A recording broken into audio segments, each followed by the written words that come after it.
ZP మాజీ vice chairman Gopagani వెంకటనారాయణ్ Goud జన్మదిన వేడుకలు ఆదివారం జిల్లా కేంద్రంలో ఘనంగా నిర్వహించారు.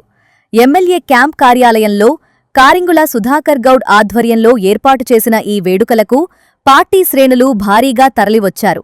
ఈ సందర్భంగా బీఆర్ఎస్ రాష్ట్ర నాయకులు బైరు వెంకన్న గౌడ్, మారిపెద్ది శ్రీనివాస్ గౌడ్ కేక్ కట్ చేయించి వెంకటనారాయణ్ గౌడ్కు హృదయపూర్వక శుభాకాంక్షలు తెలిపారు. ఆ తర్వాత వారు మాట్లాడుతూ కేసీఆర్, మాజీ మంత్రి జగదీష్ రెడ్డి ఆశీస్సులతో వెంకటనారాయణ్ గౌడ్ నిరంతరం ప్రజల చెంతనే ఉంటూ ప్రజాభిమానం సంపాదించుకున్న నాయకుడని కొనియాడారు.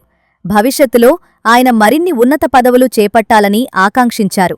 ఈ కార్యక్రమంలో బీఆర్ఎస్ రాష్ట్ర నాయకులు బైరు వెంకన్న గౌడ్, మాజీ మున్సిపల్ వైస్ చైర్మన్ పుట్ట కిషోర్, నూతనంగా ఎన్నికైన సర్పంచులునున్న Yadagiri, Indira Somaraj, Rachakonda Paramesh, Katikam Srinivas Goud, PSES vice chairman Bolle Janaiah, మాజీ municipal floor leader Akula Lavakusha, Naresh, Bhairu Venkanna Mudiraj, Eda Praveen తదితరులు పాల్గొని తమ అభిమానాన్ని చాటుకున్నారు.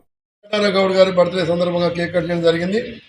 వారికి భగవంతుడు ఆయురారోగ్యం ప్రసాదించాలని, అదేవిధంగా ప్రజలాభిమానంతో ప్రతిసారి కూడా ఆయన ప్రత్యక్ష ఎన్నికల్లో ఫైట్ చేస్తూ గెలుస్తున్న సందర్భం, జెడ్పీటీసీ మెంబర్గా, వైస్ ఎంపీపీగా, జిల్లా పరిషత్ వైస్ చైర్మన్గా, అంతకుముందు కూడా విద్యాసంఘ రాజకీయాలు ఉన్నాడు.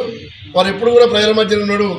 వారికి కేసీఆర్ గారి ఆశీస్సులు, అదేవిధంగా మా యొక్క గురువర్యులు సూర్యాపేట శాసనసభ్యులు, మాజీ మంత్రివర్యులు జగదీష్ రెడ్డి గారి ఆశీస్సులతో తప్పకుండా ఎన్నో పదవులు రావాలని చెప్పేసి మా అందరి సహకారం ఉంటుందని చెప్పేసి తెలియజేస్తూ, మరొక్కసారి ఆ భగవంతుని ఆశీస్సులతో నిండు నూరేళ్ళు ఆయురారోగ్యాలతో వృద్ధిల్లాలని చెప్పేసి ఈ సందర్భంగా తెలియజేస్తాను.